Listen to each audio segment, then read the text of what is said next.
when the Bucks lost Jabari Parker, a lot of us thought they're out of the playoffs. Forget it.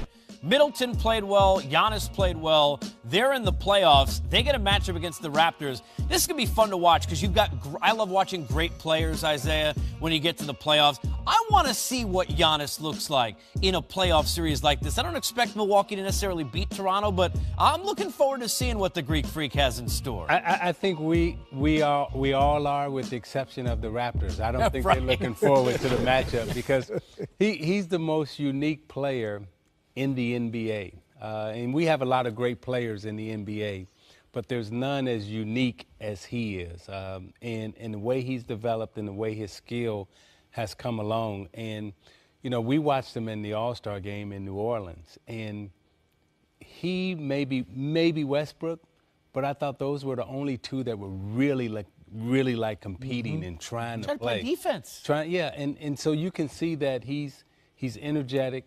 He wants to play the right way, and I think he's looking forward to the playoffs. And he is one guy that can beat a team by himself because he's capable of doing so many things. And you mentioned Middleton.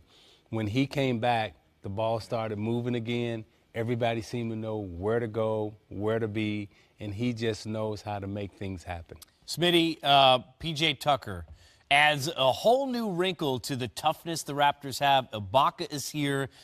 We know what they did with Cleveland last year. How much better suited are the Raptors for a run this year? You know, I think P.J. Tucker definitely helps when you start talking about LeBron James. But like Isaiah said, I think Toronto, like you, will beat Milwaukee. But I started saying, who can I say the assignment will be?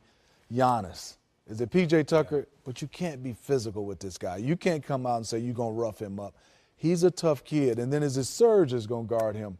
I think it has to be somebody like DeRozan. It's going to be a nightmare of a matchup. But P.J. Tucker, I think after they play Milwaukee, that's when you see his value in Serge. Because I think right now it's going to be everything closed down the lane for Giannis. And hopefully Middleton is not hot where they're going to win a couple games and get their confidence going. You know, we saw them play like the old Raptors when Lowry came back.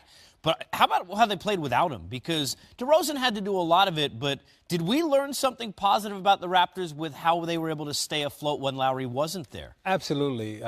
We learned that DeRozan can seriously carry a team, carry the scoring load, and he doesn't have to carry it from the three-point line.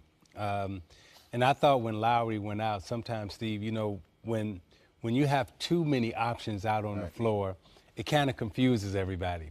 But when Lowry went out, and DeRozan was the man, okay? Everybody's role just seemed to fall into place. Like, okay, the ball's going to start here. We're going to play off of him. And if we can't get none, then we're going to give it right back to him. So everyone kind of knew where the ball was going, what they were doing offensively, and it seemed to work out for them.